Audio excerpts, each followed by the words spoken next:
میں جو ہے وہ اعجاز ہندی صاحب سے درخواست کروں گا. اعجاز ہندی صاحب جو ہیں وہ اس جنریشن کے بہت اہم شاعر ہیں اور نثر لکھنے میں بھی جو ہے وہ بھی نہیں لگانا چاہیے. مجھے لگتا ہے کہ بہت اچھی نثر لکھتے ہیں. اور یہ جب ہم غور کرتے ہیں کہ یہ جو زمانہ تھا بمبئی کا 70 کے بعد، اس کا ڈاکومنٹیشن کیسے ہوگا، کون لکھے گا؟ ہم لوگ تو بہت بات کے ہیں، عبید تھوڑا سا ہم سے پہلے گئے، ذاکر پھر ہم سے بات کے ہیں، تو وہ زندگی کا مشاہدہ جن لوگوں نے کیا ہے تو اب لوگوں نے دیکھا ہے، لوگوں کی یادداشت میں بھی ہے، لیکن نثر جو ہے وہ ٹیڑھا کام ہے لکھنا. تو میں نے درخواست کی ابھی تو یہ پتا چلا کہ انہوں نے وہ بمبئی کی زندگی جو ہے وہ لکھ رکھی ہے. تو یہ ایک بڑا کام ان کا ہے. مجھے لگتا ہے کہ یہ سلسلہ ہونا چاہیے. میں درخواست کر رہا ہوں اعجاز ہندی صاحب سے. بابا اجازت. مضمون ہے میرا، اس کا عنوان ہے نظام الدین نظام کی کچھ یادیں کچھ باتیں. ممبئی کی ادبی سرگرمیوں میں 1980 کا سال بہت اہم اور تاریخ ساز رہا ہے. اس سال ایک کے بعد ایک نئے لکھنے والے شاعر، ادیب، افسانہ نگار، تنقید نگار ایک دوسرے سے متعارف ہوتے چلے گئے اور جانے انجانے میں ایک ایسا حلقہ بنتا چلا گیا جس کی نظیر اس دور کے بعد ممبئی میں دیکھنے کو نہیں ملی. اگر میں سب کے نام گنوانے لگوں تو ایک طویل فہرست بن جائے گی. بہت سے نام عبید نے گنوا دیے ہیں، تاہم کچھ اہم نام تعارفاً گنواتا چلوں، جیسے نعمان امام، رضا نشاد، عبدالعزاز، اعجاز ہندی، کلیم حیدر شرر، شفیق عباس، شمیم عباس، فاروق آشنا اور نظام الدین نظام. نام ان سب میں کچھ کم عمر تھا، لیکن تھا بہت جوشیلا، بہت فعال اور آگے نکلنے کی قوتوں میں مشغول. ایک بہتر زندگی اور روشن مستقبل کا متلاشی. ایسا نہیں ہے کہ جو زندگی وہ جی رہا تھا وہ اطمینان بخش نہیں تھی، لیکن وہ اس سے بہتر اور مزید بہتر جینے کا خواہش مند تھا. وقت نے اور اس کی انتھک محنت نے اسے ایک ایسا پلیٹ فارم مہیا بھی کر دیا جہاں سے اس نے ایک لمبی دست لگائی اور کامیابیوں کو سمیٹ لایا.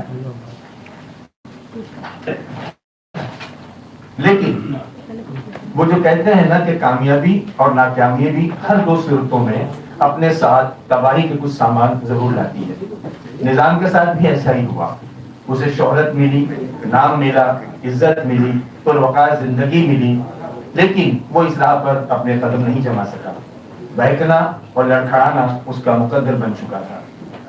میں جب وہ دن یاد کرتا ہوں تو ایک عجیب سی حیرت اور استعجاب میں ڈوب جاتا ہوں کہ کس طرح ہم لوگ سر شام ناگپاڑا کے استنبول ہوٹل میں بلا ناغہ ملا کرتے تھے اور نظام روزانہ ایک نئی غزل کہہ کر آدمی تھا اور اس کا مطالبہ رہتا کہ روزانہ ایک نئی غزل کہہ کر آنا ورنہ ہوٹل میں داخلہ نہیں ملے گا. بعض احباب تو اس کی باتوں سے معروف ہو کر کچھ نہ کچھ کہہ لیتے اور بعض اس کی دشنام درازی کے ڈر سے خاموش رہ جاتے. ترکی بترکی جواب دینا، جملے کسنا، چھٹیاں لینا اس کا شعار بن چکا تھا. شاعری جنون کی حد تک اس سے رشت داخل تھی. اس نے غزلیں کہیں، نظمیں کہیں، بچوں کے لیے بہت کچھ لکھا، ریڈیو کے لیے فیچرز لکھے، نظامت کی، آل انڈیا ریڈیو میں جاوید ناصر اور سعید راہی کے ساتھ بہت اچھا وقت گزارا، غزل سنگرز کی پسند پر غزلیں کہیں، اسٹیج پروگرامز کیے، اسکول کی نوکری، گھر کی ذمہ داریاں، ایک بھرے پورے کنبے کی پرورش، دوستوں کے نوک جھوک، شعر و شاعری، تبادلے خیال، تنقیدی چھیڑ چھاڑ، بحث و مباحثہ، حجت و تکرار، بہرحال یہ سب کچھ اس کے باقیانہ مزاج میں داخل تھا. وہ تیز آندھی کی طرح حملہ آور ہوتا اور برف کی طرح پگھل گیا. وہ جتنا غصیل تھا اتنا ہی زودھیس بھی تھا. ممبئی کی ہماری تربیتی نشستوں میں ہمیں بڑے سخت تنقیدی امتحان سے گزرنا پڑتا تھا. ایسے ایسے زاویوں سے گھیرا جاتا کہ جواب دہی مشکل ہو جاتی. ایسی ہی کسی ایک تنقیدی نشست میں احباب نے نظام کی شاعری کو زد پر لے لیا اور اس قدر کھنچائی کی کہ مانو پرزے ہی اڑا دی. دراصل اس کی بڑھتی ہوئی خود اعتمادی اور بے باکانہ تیوروں کو لگام لگانے کا یہ ایک انداز تھا.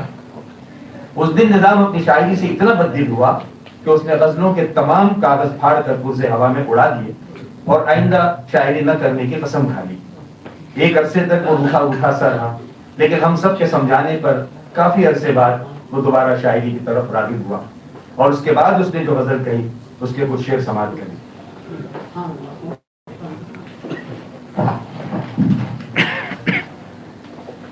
مطلب تھا کہ ہاتھ خالی تھے خریدار ہوا تھا اس دن، ہاتھ خالی تھے خریدار ہوا تھا اس دن، میں تو رسوا سر بازار ہوا تھا اس دن. ہاتھ خالی تھے خریدار ہوا تھا اس دن، میں تو رسوا سر بازار ہوا تھا اس دن.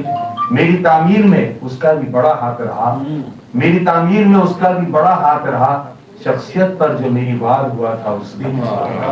ہاں اسی در پہ صدا پھر سے لگائی جائے، ہاں اسی در پہ صدا پھر سے لگائی جائے، ہاں اسی در سے تو انکار ہوا تھا اس دن. ہاں اسی در پہ صدا پھر سے لگائی جائے، ہاں اسی در سے تو انکار ہوا تھا اس دن. ایک چٹان پہ برسا تھا گھٹا بن کے نظام، ایک چٹان پہ برسا تھا گھٹا بن کے نظام، کس ندامت سے میں دو چار ہوا تھا اس دن. نظام کی شاعری میں طنز کی کاٹ بدج رہتا محسوس کی جا سکتی ہے. کاٹدار لہجہ، تیکھا مزاج، جھنجھلاہٹ، سماج بیزاری، خودداری اور انا پسندی اس کی فطرت میں کوٹ کوٹ کر بھری ہوئی تھی. اس کی دوستی میں بھی ایسی شدت تھی، اس کی دوستی میں بھی ایسی شدت تھی کہ وہ جب ملتا گھنٹوں باتیں کرتا. اس کی گفتگو میں ہمیشہ شعر و شاعری کا عنصر غالب رہتا. کسی خیال کو شعر کے قالب میں کیسے ڈھالنا ہے، الفاظ کا دروبست کیسا ہونا چاہیے، لہجے کی شدت کو کیسے پراسر بنایا جائے، وغیرہ وغیرہ. وہ ہمہ وقت اسی فکر میں ڈوبا رہتا. کچھ شعر سنیں. غزل کہنا نظام اپنے لیے مشکل نہیں، لیکن غزل کہنا نظام اپنے لیے مشکل نہیں، لیکن جسے سب شعر کہتے ہیں بڑا دشوار ہے بھائی. پھر کہا کہ کھیل ہے الفاظ کا معنی کی پرکاری سمجھ، کھیل ہے الفاظ کا معنی کی پرکاری سمجھ، یا غزل کو قافیوں کی ناز برداری سمجھ. پھر کہتا ہے کہ نئی غزل پر ہے سب کی نظریں، نئے دکھاؤ نظام منظر. نئی غزل پر ہے سب کی نظریں، نئے دکھاؤ نظام منظر. شعر کو دشوار سمجھنا، قافیوں کی ناز برداری کرنا اور نئے مناظر کی تلاش میں سرگرداں وہ یوں ہی نہیں رہتا تھا. اسے اس بات کا کامل یقین تھا کہ آسمان سے خیال اترے گا، کوئی کاغذ کو سامنے رکھیے، اور یہی کولا کاغذ اس کی شاعری کا منتہا عروج بن گیا. شعر کہا تھا اس نے کہ میں اکثر نیند کی راحت غزل کی نظر کرتا ہوں، میں اکثر نیند کی راحت غزل کی نظر کرتا ہوں، فلک سے نیم شب اکثر فرشتے سو کرتے ہیں. نظام چونکہ شہری زندگی کا دل دادا تھا اور ممبئی کے گنجان علاقے میں رہائش پذیر تھا، لہٰذا وہ سماج کے بنتے بگڑتے مزاج سے پوری طرح واقف تھا. اس کی طبیعت کا والہانہ پن ہی اسے ایسا کرنے کہنے پر مجبور کر سکتا تھا. اس نے کہا تھا کہ مجھ کو کاغذ چننے والی اچھی لگتی ہے، میلے کپڑوں میں بھی ساری اچھی لگتی ہے. ان دنوں جدید شاعری میں اربن پوئٹری کی بڑی دھوم تھی، اور نظام چونکہ شہری زندگی کے پرپیچ گلیاروں کا باشندہ تھا، لہٰذا مندرجہ بالا شعر کہنا اس کے لیے مشکل نہیں تھا. اس لیے کہ وہ ان ہوسناک آنکھوں کے جنسی زاویوں کو قریب سے نہ صرف دیکھ رہا تھا بلکہ اس سفاکانہ ذہنیت کے متلاشی قلاش نوجوانوں کی ریڈ لائٹ نبض پر ہاتھ رکھنا بھی ضروری سمجھتا ہے.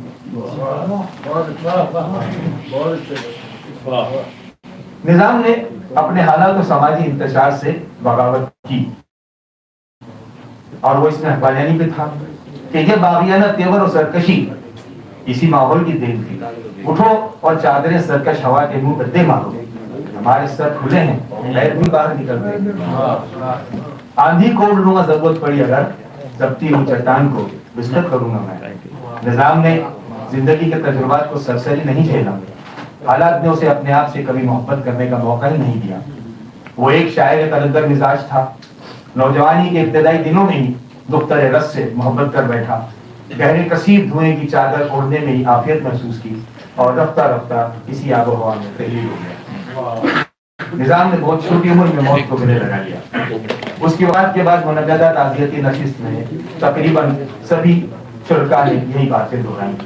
کسی نے اسے فرسٹریٹڈ کہا، کسی نے تشکیق کا شکار، کسی نے قبر از بخش عورت کا اثر ثابت کیا، کسی نے کچھ کہا، کسی نے کچھ کہا.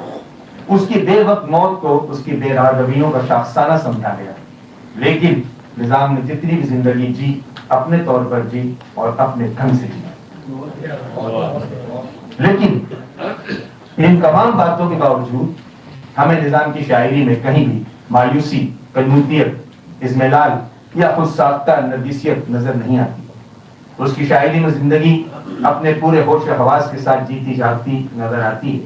شعر ہے: شکم کے گہرے غاروں میں اجالا کون دیتا ہے، شکم کے گہرے غاروں میں اجالا کون دیتا ہے، توے پر روٹیاں منہ میں نوالا کون دیتا ہے.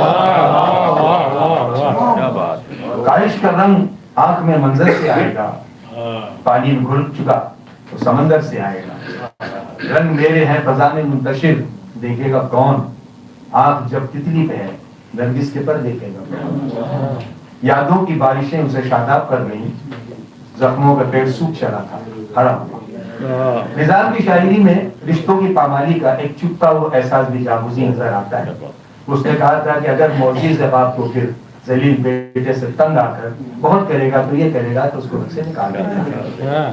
خواب بری نہیں ہے مگر بہت ضروری ہے اپنا بھی ایک مکان رہے. نظام خانہ بدوشی بری نہیں ہے مگر بہت ضروری ہے اپنا بھی ایک مکان رہے.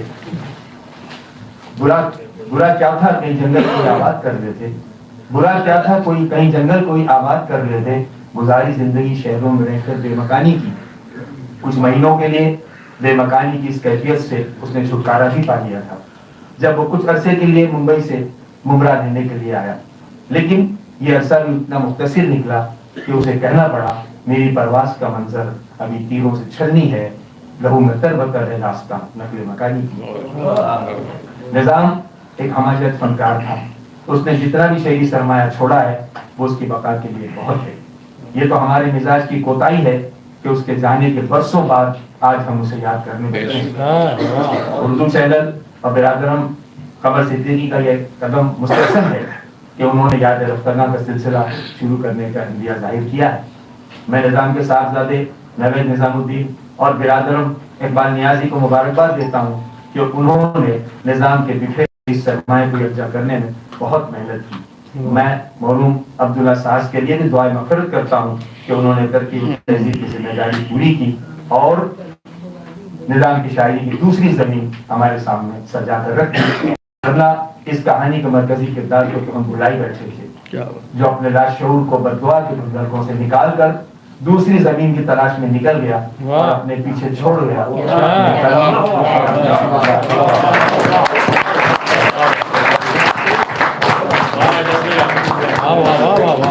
ورنہ اس کہانی کے مرکزی کردار کو ہم بھلائی بیٹھے تھے جو اپنے لاشعور کو بددعا کے بزرگوں سے نکال کر دوسری زمین کی تلاش میں نکل گیا اور اپنے پیچھے چھوڑ گیا اپنے قلم اور اپنی فکر کا ایک لافانی نظام جو واقعہ ہے جادو بیانی کے بعد ہے، جو واقعہ ہے جادو بیانی کے بعد ہے.